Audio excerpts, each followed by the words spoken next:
What is going on, RotoGrinders? Dean here at Dean7904 if you want to get all technical on me. It is 5:30 on the East Coast on the dot, 2:30 on the West Coast, 4:30 Tennessee time. Of course, that means it's time for the flagship show here at RotoGrinders. It's called Grinderslive. Joining me today, the California kid who happens to be out there at 2:30 on the East Coast, the West Coast, which I'm told is the best coast. Maybe it just rhymes. I don't know. Boggs, what's going on, dude? Happy Friday. Happy Friday.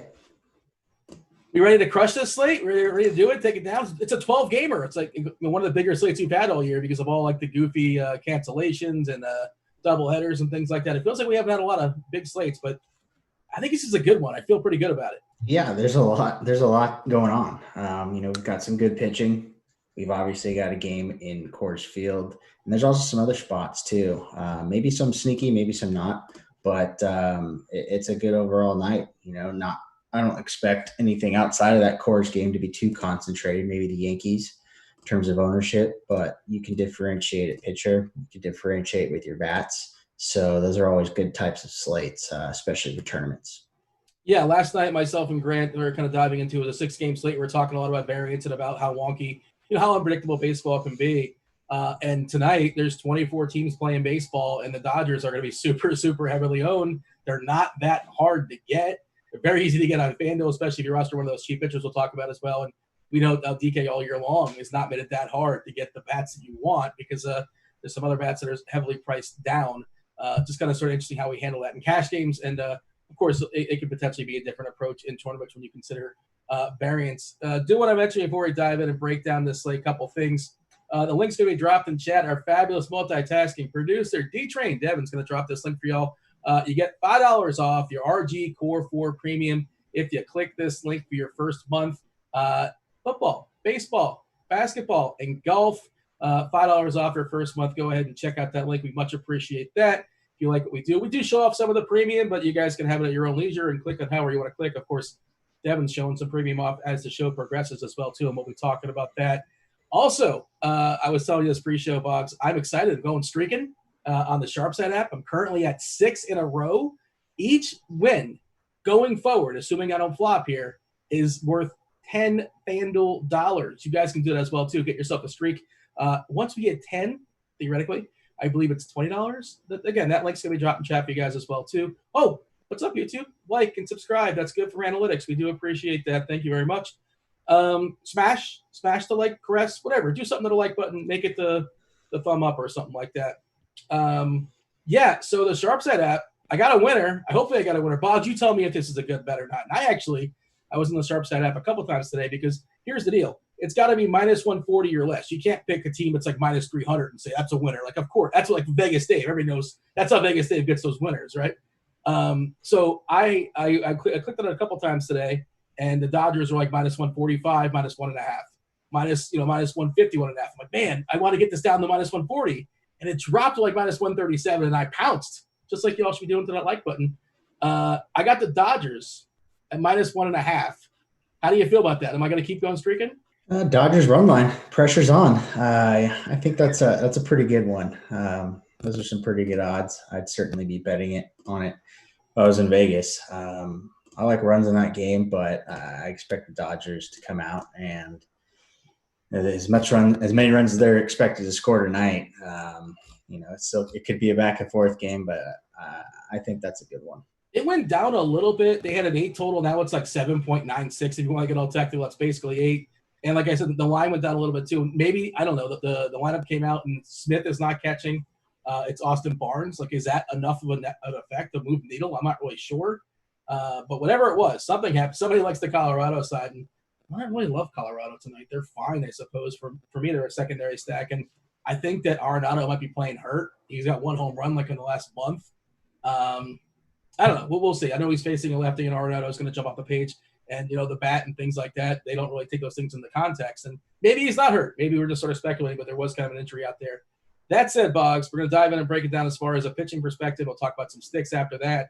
But give me like give me the screenshot. Well, what are we looking at as far as this slate? Well, I mean, you've got, all of the best, all of the good pitchers on this slate kind of all lumped together. As more so on DraftKings, obviously, but I want to pay up for these guys. there's not much in terms of, glaring value without taking some serious risks. And, once you get down below guys like Jaime Bria, Kikuchi, these are guys that aren't essentially playable due to pitch count. So, I mean, yeah, you could take a stab at a guy like Kikuchi, who had a useful start against the Padres, last month. But I'm really wanting to pay up for pitcher. And you mentioned that there's a lot of value out there in terms of bats. So that's going to be my priority and my focus tonight, is to at least get, two. Doesn't have to be a Greinke and a Glasnow, the two most expensive, but in that kind of mid-tier range, I want those guys, because I don't really want to mess around with the Bria and the Kikuchis of the world. Hey, can I get an umpire rant from you? I'm curious what your thoughts are. I want 2 umpire thoughts from you. First of all, Joe West throwing out the Rizzo, the GM for Washington, when he's up in the stands. You saw that, right? Yeah. I mean, he's the only person in the stands. He's pointing. He's throwing him out. Well, he was heckling Joe West, but still, I mean. And the second one, Donaldson hitting the home run. You saw this, right? Donaldson, yeah. I mean, what are your thoughts on that? You're not necessarily pro. I thought it was funny. I mean, Donaldson's a huge prick. So I didn't really get to hear the whole audio of that conversation. I know that the ump was pretty fed up with him. Yeah, so you're out. But that I thought that was pretty funny. I mean, like I said, Donaldson's a dick, but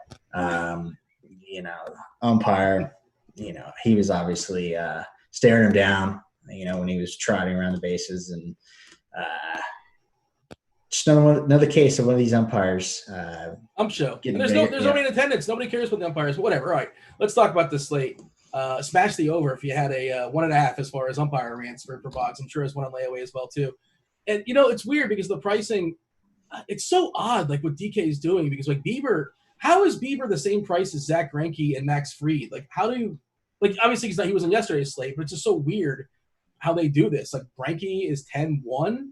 I don't know how that's possible. Like, he's a guy that gets by on like savvy and guile, basically. I don't imagine.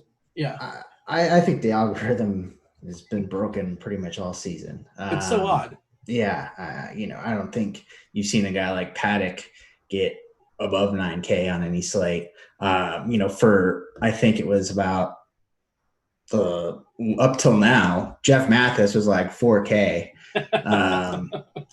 So it's definitely a little curious, but it's just one of those things where we can work around it. But yeah, definitely a little wonky.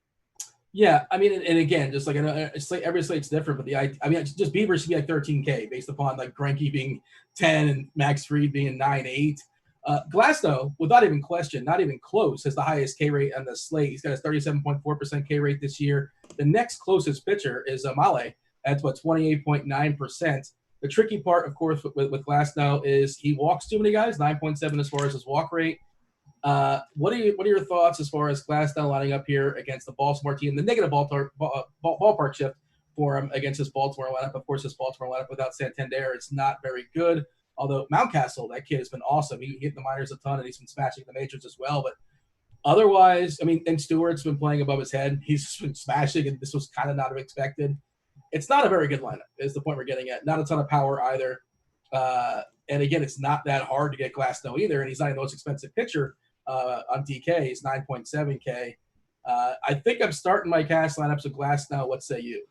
Yeah, I think if you can work him in, he's definitely my top pitcher. Obviously it's not without a little bit of risk, but you look back, dating back to last season. I mean, he's clear cut the best option on this slate, and like we mentioned, there are some pretty good options. So the Orioles lineup, they definitely surprised, I would say, this year, and there are some good young hitters in that lineup, but it's still not a lineup that I'm afraid of. And if Glasnow is in and around that zone, the Orioles aren't necessarily a patient team either. So I think that kind of works in his favor. He's my top option. Won't really have to necessarily break the bank to get him, but definitely a guy that I have a lot of interest in and I want to pay up for to get in my lineups. Let's work our way down because I'm looking at the ownership percentage right now in the lineup HQ. This is DK specific, and of course the ownership is fluid. We're still an hour and a half from first pitch from the first game, so these things do change based upon new information. But Plesac, Glasnow is currently projected for 36% ownership, and that makes sense to me. Then Plesac's up next. Like, none of these pitchers are spectacular. Plesac's perfectly fine, probably a better real life pitcher than he is like a DFS pitcher. And we could say the same thing about Kyle Hendricks. And hey, while we're there, we should also mention what's going on weather edge wise. Isn't that the Chicago game? The total is down to 7, correct? The Cubs? I believe so. Yeah, let's pull up the weather edge because this does change as well too, but I wanted to confirm. It's a 54 game sample, not a massive game sample, but it's 57 degrees and the wind is blowing in, and we're seeing a decrease in the history. This has nothing to do with the hitters, nothing to do with the pitchers, just based upon the weather. So take it for what you will, and you want to get the biggest sample possible. With the ERA down 19.6%, runs down 17%, home runs down 41%, and the ERA kind of speaks. I'm sorry, the total in the game I think is at 7 last I saw. That speaks to that as well. Hendricks, you're paying a bit of a premium. He's also a guy that can theoretically mow through. He can throw a Maddox. He can go 9 shutout CGSO and 97 pitches. He can do something like that and strike out 4 guys. That's something he can do. And then he's sort of an innings eater. But you're also paying $9K for him. Compare Hendricks to Plesac and Paddock, because you mentioned Paddock as well too. I think that's kind of like the SP2 conversation for me. Yeah, I certainly like him. It's obviously a risky matchup, but he's a guy that doesn't give up a lot of fly balls, doesn't give up a lot of home runs, and definitely certainly knows how to pitch when the wind's blowing out and when the wind's blowing in Wrigley. So I like him. I think I like Plesac and Paddock a touch more, but really you're just kind of pulling hairs at this point, because if you've got that extra money, play them. I think they're all kind of be bunched together in terms of ownership. I think they all have a similar upside. Plesac maybe a little bit more due to the matchup. I think he's got the best matchup out of the 3, but I'm not scared of Hendricks by any means. Do we care that Paddock left his last game due to an injury? They're saying he's fine.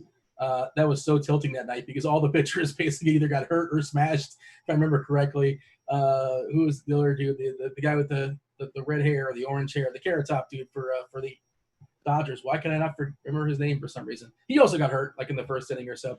The Padres are in the playoffs. There's only 5 teams, I think, in the National League that are currently have a 500 record or better. And 12 teams make it? It's wild. And I think we're 10 days from the end of the regular season. That's not next Sunday, unless they add a couple days for makeup. So I'm not really sure exactly what they're doing there.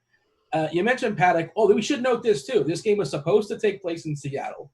It says San Diego at Seattle. Now the Padres are going to play the role of the home team. I'm sorry, of the road team in home. So there you go. In case you guys are wondering, or you're kind of looking at that funny. And yeah, so Paddock, it says San Diego at Seattle. It's in San Diego, and they are the road team.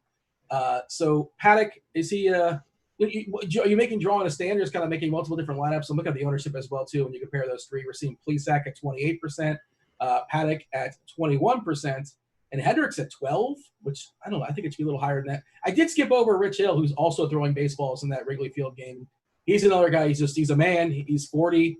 They're going to make the playoffs as well, too. I don't know how much they're going to push Rich Hill. I suppose if he's super, super efficient, he can go 6 innings. It's baked into the price. He's 7.6K. But what's the upside on Rich Hill? Well, first I'll talk about Paddock. I mean, he left the start. He sprained his ankle, and it was a mild sprain. So that's not necessarily a red flag. The only red flag for him would be that the Padres don't stretch him really out beyond 90 pitches in even when he's completely healthy. So that's the only red flag I have for Paddock. But we know he's got a little bit of strikeout upside. We know the Mariners can strike out. And yeah, I'm not afraid of him because he left that last start in this game tonight. I think he'll get his 90 pitches, and that's good enough for me on this in this context. So I definitely like Paddock. As far as Rich Hill, yeah, I like him a little bit. The problem is he's another guy that doesn't go deep into games, and he had struggled up until I think the last couple starts he's made. But definitely in play. Both pitchers in that Chicago game are in play. The wind is a big deal there, and when it's blowing in, it's hard to hit some home runs. So that's good for Rich Hill. I think he might have a little bit more strikeout upside than Hendricks, but I certainly would expect Hendricks to go deeper into the game. Yeah, Hendricks can go like 2 2.2 more as far as a distance. Hill has not pitched beyond the 5th inning this year. Last start is best start of the season, 5 innings, 90 pitches. He did have 7 strikeouts as well too, and I think he's perfectly fine, but his upside is capped to some degree. Hauser, let's talk about Hauser, and I think it's more of a conversation on FanDuel than it is on DK. I'm not sure if you're playing FanDuel tonight. Are you playing FanDuel this evening? Yes. So as of right now, Hauser is my cash game. You can only have one pitcher. He's my cash game pitcher on FanDuel. And then opportunity cost, I know there's some pitchers we like tonight, but there isn't Bieber. There isn't Max. There isn't Cole. Like, there isn't this guy that's just like can get 13 strikeouts. I suppose Glasnow can get there. That could definitely happen. He can do it like in 6 innings. But I think the opportunity cost is somewhat suppressed. And then the inverse of that, kind of the push-pull of like how much I want to spend on arms, how much I want to spend on bats. I just love the Dodgers tonight, like everybody else does in my cash games. And Hauser opens up the world to me on FanDuel. I have the Dodgers with Mike Trout, which, like, come on, that's the steak and the lobster. So I guess first touch on Hauser on DK, which I'm like, he's a sort of meh to me. He's there, he's playable, but his price on FanDuel is what, 5.7, 5.8? It's super cheap. Yeah, I don't think you need to mess around with them on DraftKings. On FanDuel, obviously he's going to be the chalk, so you can maybe make a case to not play him in tournaments, but like we talked about, there's really no glaring value outside of him. I mean, you could take a stab on Barria at that same price in and around that range, but I don't necessarily think that's a good pivot. So it's really, you're going to sacrifice your bats in order to get up to, which I think is like the next really playable guy. I mean, you could get Rich Hill, you could make a case for him, but I wouldn't play him in cash games. It would probably be Bassett, and he's not a guy that excites anyone by any means. So yeah, it's a tough thing. I'm playing him when I have to, but I'm not thrilled about it. I'll tell you that much. And I'm certainly not going to pay $8K for him on DraftKings. Yeah, we got in the chat here at YouTube, Data5 is saying, Hauser, okay, get him off. I don't know if he's saying get me off the show, like have like the guy from the Apollo just taking me out of here. But look, man, we live in the world of a salary cap, and he has been better than the numbers suggest. If you want to, dig into the analytics stuff, this season obviously his ERA is 5.4, but his xFIP is telling you, it's 4.11. He's got a 4.40 SIERA. He's got a 23.1% homer in the fly ball. So BABIP of 329. All that stuff is telling you is that he's been unlucky. The K rate is not spectacular, 18%. He's not a guy that typically is going to go very deep for you. I'm not telling you he's great, but I'm telling you I think he makes everything else work, and maybe he gets you like 30-ish points, which is fabulous. I mean, I don't know if he is, but you can't really just lock that in. They're asking about umpire information. We only have like 3 games going into today. Obviously, Friday, there's a lot of new series that are starting, and you don't have the umpire information until, especially this year, and so really, really right before the game starts, essentially, it seems. The next day, because they rotate. Is it clockwise or counterclockwise? I don't remember. But the next day, Saturday and Sunday, obviously, as far as the umpires. But we might not have a lot of umpire data tonight. The only ones I saw, there was no extremes. So it's just like neutral or, slight advantages for the pitchers or the hitters. So, again, yeah, it's not a rousing endorsement for Hauser, but I don't know if you're probably not playing cash on FanDuel. I am, and right now he's my FanDuel pitcher. By the way, side note, you mentioned Barria. A mutual friend of ours, One Pepsi 7, was talking to me. He's trying to talk me into Barria tonight. He's like, come on, man, let's play Barria in tournaments. It's like, I don't know. I think that's all you, man. I don't know. I understand it because it's a 1v1. Because Barria just outscores him in tournaments. And he's a guy that's been lucky. He's not very good. I think if he sticks around for 5 innings, he can get the win. Because I like your Angels. I like your Halos tonight. Anything else as far as pitchers that's worth talking about? Well, okay, Greinke, I mentioned the guile, but he just is always overpriced for what he is in 2020, right? I can't pay that price. Yeah, I mean, look, he's much like Hendricks, but I would even argue Hendricks has more strikeout upside than him. I mean, obviously the Diamondbacks haven't been good this year. They've been really inconsistent. He's at home. Roof's closed in Houston, but yeah, I just don't like playing Greinke because I don't like watching him pitch. It's You don't like when he sometimes throws that 55-mile-an-hour pitch? he does some fun things, but I mean, watching him pitch when he just kind of nitpicks and nibbles around the strike zone, gets into these full counts, it drives me insane. Crazy. It's him and Darvish are two guys that I just don't like watching pitch. Really? Darvish is amazing. What about Cueto? You enjoy watching Cueto? Yeah, because Cueto is a guy that's going to get out there on the bump. Yeah, he's going to do some things, and you could say it's bush league or whatever, but that's how that's all he's got these days. But Darvish, he's just so damn deliberate out there, and it drives me insane. And I don't watch him. And subsequently, since I've stopped watching him, he's turned the page, and he's one of the best pitchers, if not the best pitcher in the leagues. But yeah, I don't watch him. Yeah, I haven't looked at the odds, but I would imagine, Bieber probably getting the Cy Young there in the AL, and it's Darvish or maybe the guy for Cincinnati that he's probably blocked you on Twitter. Why am I forgetting his name? Bauer. Yeah, Bauer. I wanted to say Burley. I'm like, I know it's not Burley. He doesn't pitch. He doesn't throw baseballs anymore. Hey, Zach Gallen's really good at baseball. He's going to be ignored. Just like raw talent on this slate, he's probably like the second best pitcher, you can argue, right there at Glasnow. He has not been in good form of late. He just got shellacked last game against Seattle where they just pummeled him in one inning. It just wouldn't stop. Houston's been pretty terrible this year, at least as far as their expectations.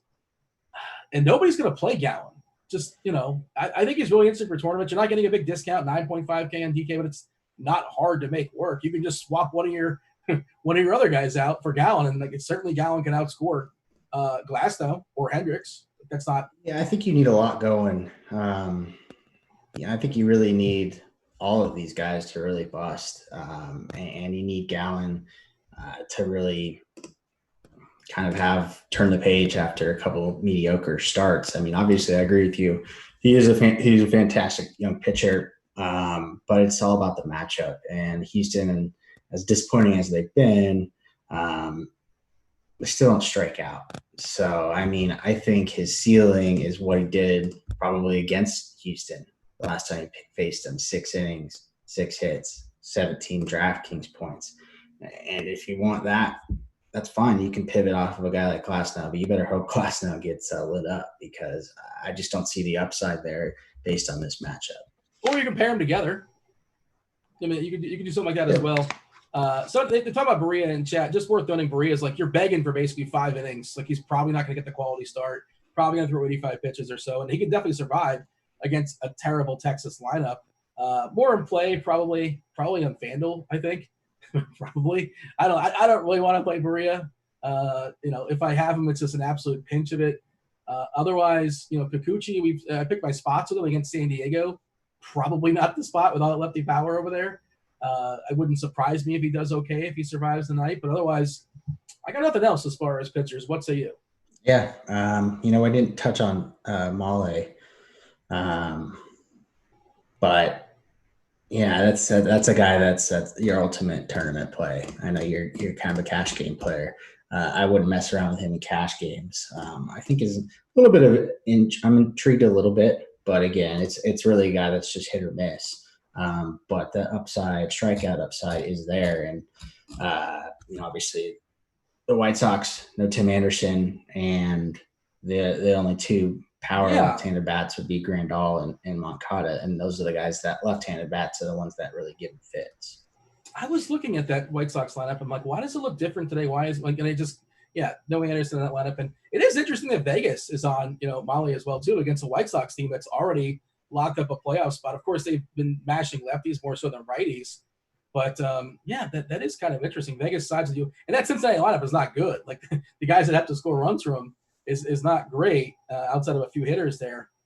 I would throw them into the mix. Sure, why not? But like you say, extreme tournament. What do we have as far as let's see what Plate IQ says as far as this lineup from a K perspective.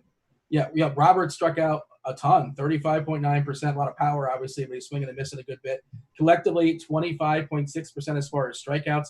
It is a good home run ballpark, but if I remember correctly with Cincinnati, Anything else but home runs, it's pretty fair for the pitchers. It's just bad for homers, which is, of course, that's not ideal against this White Sox team. But outside of Madrigal, who I believe has 0 homers this year, and he's got a little bit of speed too, but good contact guy, 9.1%. There's plenty of strikeouts in that lineup. It's interesting. I like that. I like that for tournaments. Otherwise, give me the summary as far as pitchers tonight.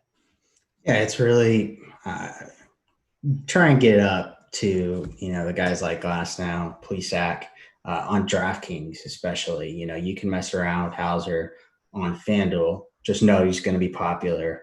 You can pivot off him to Berea, but again, don't expect a whole lot. It's really just try and get these guys in there, and you can do it on DraftKings with the value bats that are out there. Old friend Travis Mangone in chat. He says just here for Boggs.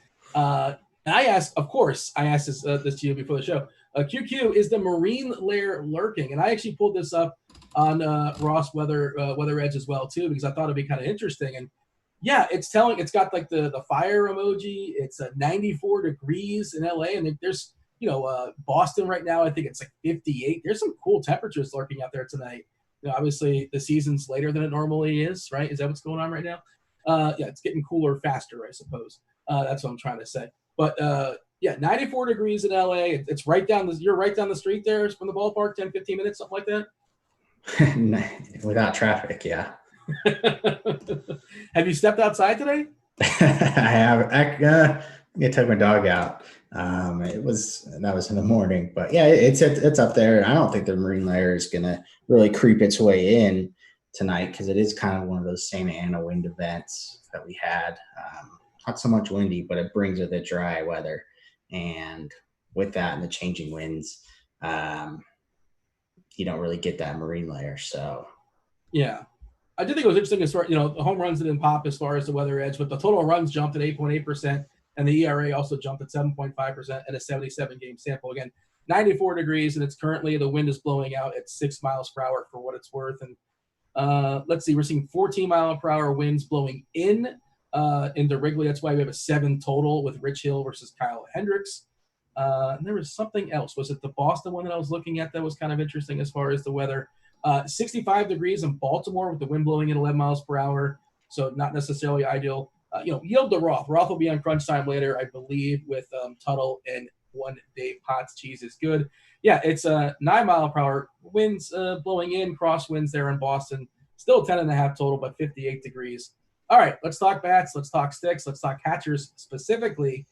Who is your favorite catcher this evening, and are you prioritizing one, or are you just like saying, hey, give me somebody cheap so I can load up elsewhere? There's not really one I'm prioritizing. I was kind of really hoping that Will Smith would be in there for the Dodgers, because he's someone I'd certainly pay up for. I could pay up for Gary Sanchez, but again, it won't be a priority in my Yankee stacks. Outside of him, I'm really not paying up at catcher tonight.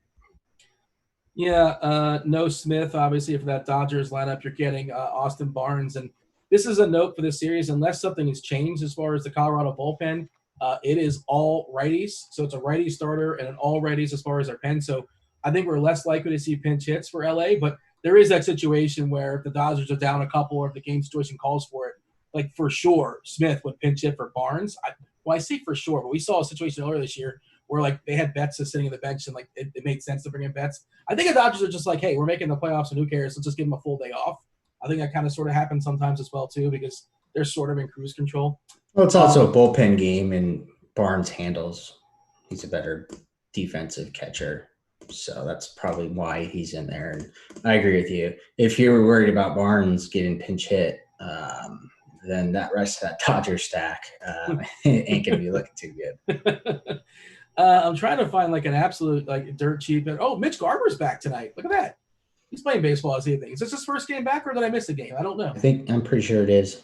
Well, good for him. He cost me a lot of money earlier in the year. I kept playing him on FanDuel like 2.4. I was told he was good against lefties. I don't know what happened. I'm trying to find a cheapie that I may like, and usually we get one that kind of sort of pops, and I don't know. It's just sort of like whatever fit. Who is the Higashioka tip of today? Give me that guy. Well, I'm not a big Tony Walters fan. He's not in the lineup, by the way, but he got picked for last night, by the way. Oh, tilted. Yeah. It's a little curious that he's not in there. I know obviously they're starting Wood, but I don't know how many other lefties the Dodgers have. It's going to be a bullpen game, and you'd figure why not put your best defensive catcher in the game, but who knows? So you could go with Diaz, who's 2.5. He's a guy that can hit lefties, but again, I don't know. I kind of get a feeling that he might get pinch hit for. So you can look at Barnhart in that ballpark, or you can go all the way down and punt to Sam Huff, who's on the Rangers. Yeah, I did that once, and I mean, he's a young guy that's supposed to be good one day. I don't think he is there just yet. He's probably also one of those players that he's only in the majors because there's no minor leagues, and they want to get him some reps. Like, that's what's going on there, right? I think. Yeah. You left me just kind of anticipating your answer. Well, I mean, yeah, there's just no reason for them to be playing Jeff Mathis at this point in the season. Yeah, well, you got to see what you have in Jeff Mathis in the year 2020. So first base is loaded with Dodgers on DK specifically. Bellinger's 5.8K, Muncie's 5.5K, and then Edwin Rios is 3.4K. And again, I think it's important for a guy like Rios that there's no lefties in that bullpen. I suspect he will play the entire game. We saw him last night, where a situation where if a team had a lefty, they probably would have brought a lefty in, he would not have come in, and I think he homered, like in the 7th or 8th inning or something like that late. So I'm probably going to have a Dodger at first. If not, I'm going to have Voit at first because he's just won't stop matching baseballs.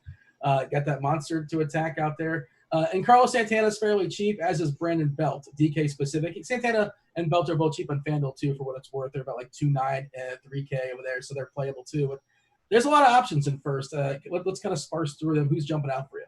Sure, yeah. I'll just talk about, they're all going to be part of my stacks. And I think the one that kind of jumps out is Santana. It's obviously a little bit of a negative park shift, or it is, but the wind's blowing out.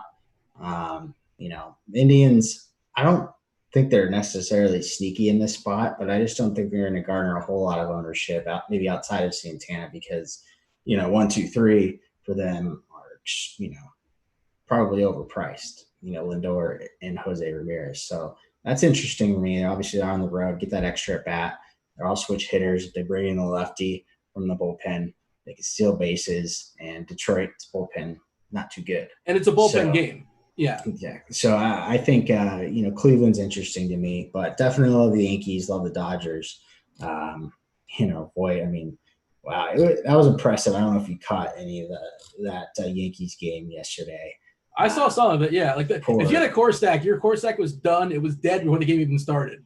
Yeah, I was watching. I mean, those weren't even bad pitches that they were launching out. But I think it was Chase Anderson. He had 5 home runs in the inning. So, yeah, the Yankees look like they're definitely back. Savages in the box.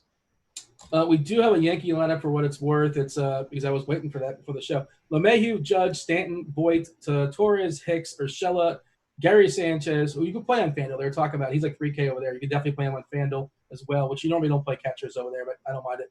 And Clint Frazier is batting 9th there for the Yankees. That is a pretty solid lineup for sure. Yeah. By the way, according to our ownership projections, and this isn't completely nuts because I was trying to figure it out before the show, and it's all over the place as far as first base. And some of those Dodgers aren't even first base eligible on FanDuel. Yasmani Grandal is 2.9K over there. He's historically much better from the left side. Molly's vulnerable to lefties. So I'm good with that at 2.9K. Also, he's on the road. I believe he's batting 2nd as well. He's at 13%, and it's going to be all over the place. Walsh at 10%, which is kind of interesting. But and it's lefty versus lefty, but I believe it's just versus an opener or the guy coming in. It's a lefty. I don't have it in front of me, but he's probably going to face a lefty 2 times. I don't know if he officially had that lineup, but I presume he will be batting 2nd once again. And Voit off the scrap heap, right? Wasn't he just like thrown away? I think he was DFA'd, if I'm not mistaken. And the Yankees pick him up, and he says he's got 19 homers this year, which is pretty crazy. Possible MVP in the American League. That's wild. Final thoughts as far as first, or shall we pivot to the keystone position at 2nd? I think I don't really love them as a whole stack, But Olsen, you can always play him. He's obviously not cheap on DraftKings, but as a one-off to maybe kind of differentiate. But yeah, it's really I'm on Cleveland, I'm on Yankees, and certainly on the Dodgers. So those are the guys that I'm looking at. Gavin Lux has played one good game of baseball this year, where he hit 2 homers. Was that against Arizona, if I'm not mistaken? I don't recall who it was against, but he absolutely smashed one night. Besides that, he's done nothing before, nothing since. He's a prospect, and he didn't even start the season with the club. Is he somebody you're prioritizing? Do you have the funds to spend up for DJ LeMahieu on the road in Fenway, almost assured, assuming things go fairly well, 5 ABs? Where else are you looking as far as second, or is that kind of what we're stopping? Yeah, that's pretty much where we're going. I mean, LeMahieu, he's also a guy that I never seem to get him right, but I love him as a player. But yeah, sometimes I get cute with the Yankee stacks, and I'll start 2 down to 6, and then of course LeMahieu will lead off with a home run, and won't get much else. But yeah, every single batter in that Yankees lineup is in play for me tonight.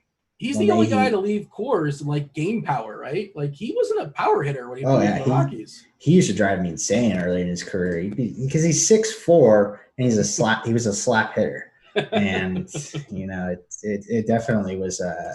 He was a guy that I would actively avoid, but certainly turn the page here. With the Yankees, seemingly every other hitter they bring in from other organizations. On DK, if I need to save some funds, Madrigal, batting leadoff there, I'm okay with that. I'm not sure if there's a potential pinch hit risk if Anderson comes in today or if it's a full day off. We shall see. Maybe he pinches for a guy like Sanchez. Maybe it's just situation dependent. But in my head, I think he gets 5 ABs, if not 4 ABs there. We were talking pre-show about, I think the bat likes some of the Rangers on DK specifically, and that's also because of price. The bat's probably spinning out. I think we're talking about how it has the Dodgers, it has some good pitchers, and it has the really cheap Rangers where, DK really, they've been terrible. They're facing Berea, who's not somebody we're afraid of. Solak is 3K. I don't think we have an official lineup just yet. Odor's 3K as well. Tavares and Calhoun are 2K.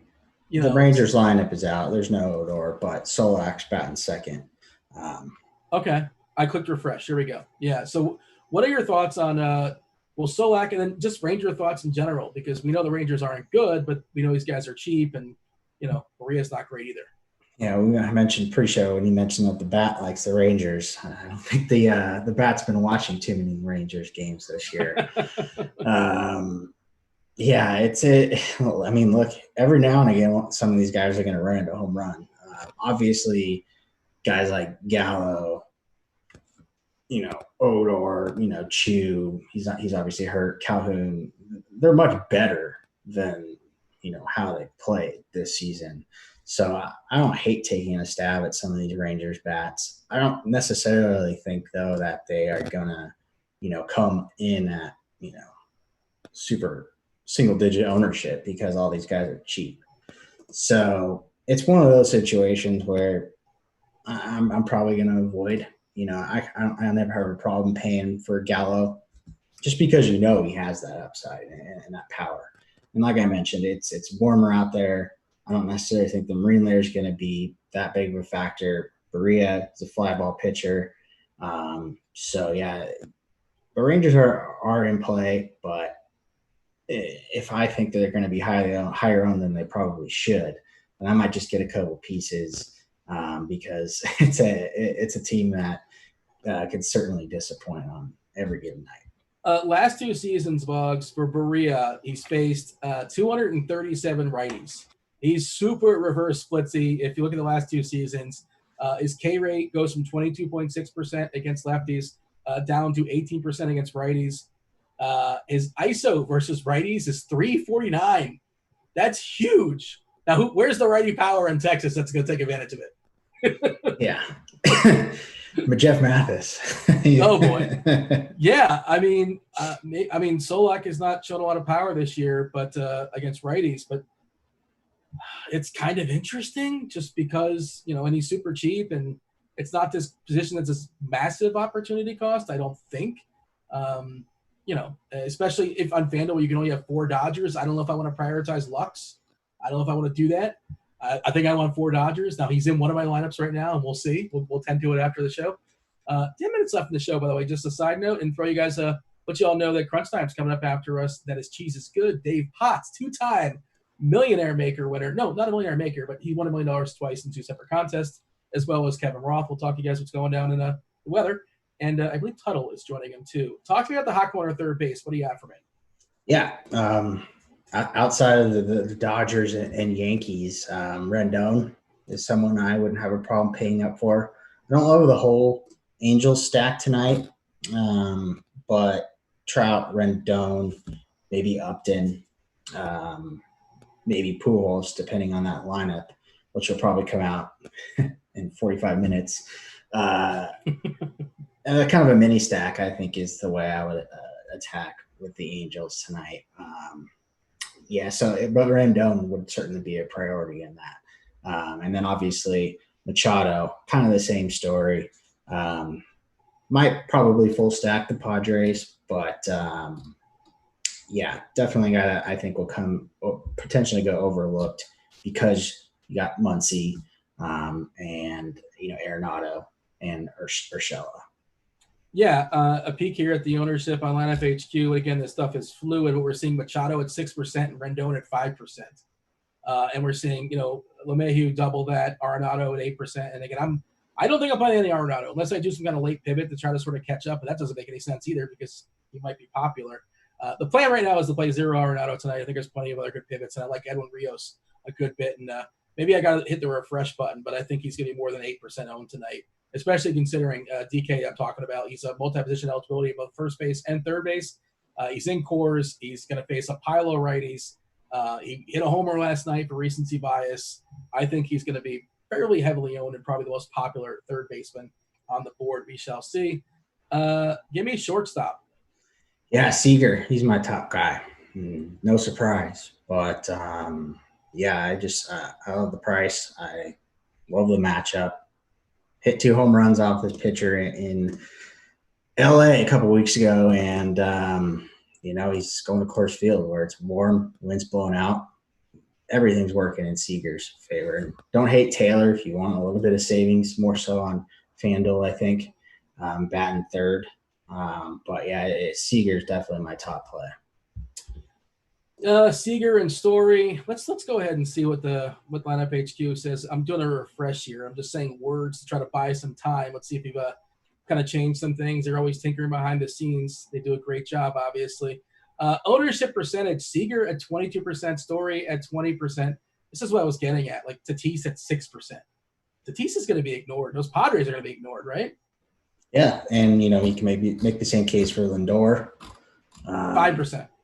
You can play Bogarts. He can hit lefties, and Montgomery's, just an average pitcher. And then, Gleyber Torres is at 5th, and he's got a nice discount on DraftKings too. I think he's 3K on FanDuel too. Like I'm perfectly fine with that as well. He's somewhere in the middle, I suppose. It's not a full punt, but 3K is a pretty good price there on FanDuel. Like you said, 3.9K. We're seeing him grab some ownership as well, 10% as of right now on DK for tournaments.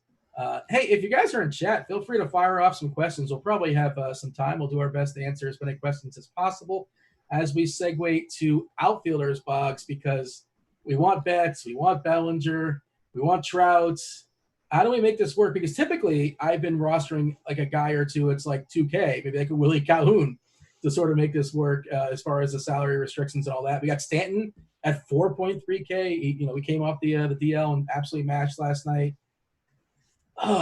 There's so many outfielders. Hicks is just like a really good price at 3.6K. I like him a good bit. He's not somebody that's like spectacular, but he's a part of a really good lineup and he's a competent bat. Tapia, I presume, is going to lead off this evening once again. I do not see the Colorado lineup. Maybe I have to click refresh. There he is. Yeah, he's batting it up once again. Talk to me about the outfield. What are you prioritizing? Yeah, I mean, in terms of the Dodgers, it's clearly Betts. I mean, obviously Bellinger is still struggling. I don't hate Bellinger, but among the 3 outfielders, 4 if you count Taylor, it'd be Betts, and there's nothing I can really say about it. The only thing I'll say is I think Pollock was dealing with a bit of a hamstring injury. Yeah, he's in the lineup. That's good, But if that game gets out of hand, you could see, Pollock maybe take a seat to Kike Hernandez. I'm doing a quick search. I'm curious. I suspect he's probably DHing though. Is that not the case?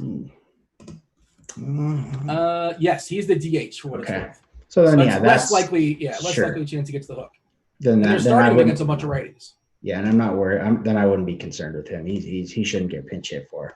What's up with Jock? Is Jock not available? I know he had a personal thing or maybe a baby or something like that. Is he not with the team? Yeah, he's not. I'm not sure why, but he's not with the team right now. So okay, wondering why he hasn't played the last few nights. And I think I'm pretty sure it was a baby issue or something like that. But hopefully everything's okay there. Give me some tournament outfielders. How do you feel about Gallo? I know we kind of referenced Berea and his reverse splits, and in theory, you want righties against him. At least that's what the numbers are telling us. Gallo is clearly the best power source on Texas, and the price is good. Price is really good on Gallo. What are we doing there? Yeah, I mean, like I said, I'm not thrilled, but again, he's boom or bust, and in a tournament, that's what you're looking for. You can punt with a Tavares, you can punt with a Calhoun. I'd prefer any of the Yankees outfielders, but certainly in play. Obviously, Garcia leading off. He's got a nice price on Draftkings.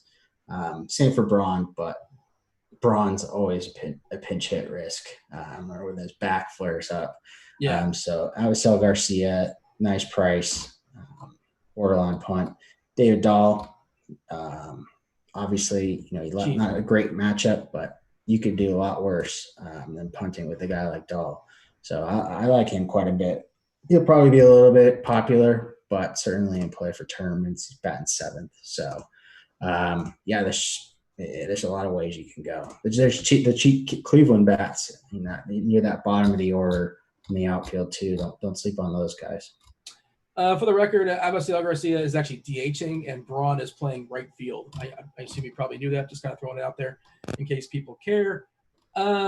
Let's see. Oh, let's mention once again. Let's go ahead and drop that link one more time. Sure, why not? You get the $5 off your first month of RG Core 4 Premium. If you see some of the stuff we're showing off during the show, you can have this at your own leisure. You don't have to say like, "Oh, hope Devin clicks this button. Hope he clicks that button." You can click all the buttons yourself. You can check out a lot of the tools we've been talking about.